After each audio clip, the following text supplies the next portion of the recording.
Hello, Assalamu alaikum. Masoyan Stephanie, kamar yadda kuka sani sunana Sarah Aloysius.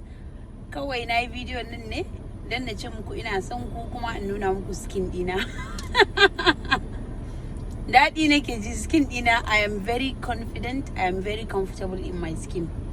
Dalilin da yasa ba na yin makeup shine tunda kowa ya san Stephanie ba ta makeup, kun gani all the time idan na yi post ko idan na yi video ko idan ma wanda ya samu opportunity haduwa da ni a real life, you guys would know that za ku iya faɗa da cewa ba na yin makeup, kuma da interviews ina faɗa cewa ba na makeup. So dalili ɗaya da yasa ba na yin makeup gaskiya saboda ni gani na yi ba na buƙatar makeup. Ba wai ba na son makeup bane ba. I don't have anything against makeup da kuma masu yin makeup, but ba na yin makeup ne because ina ganin kamar ba na buƙatar makeup. The best makeup da zan iya sawa ko the best makeup da zan iya yi shine skin dina. Kuma I am very comfortable and very confident in my skin.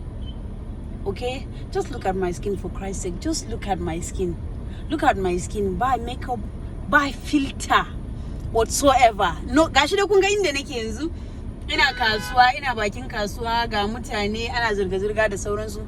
Ba makeup, ba filter, ba editing. Just look at my skin. Look at my hands. Ba knuckles. Just look at me. Look at my face. Don't worry. But I'm announcing skincare brand nan da na faɗa. Za ku patronizing ɗinta, please. Ku patronizing ɗinta.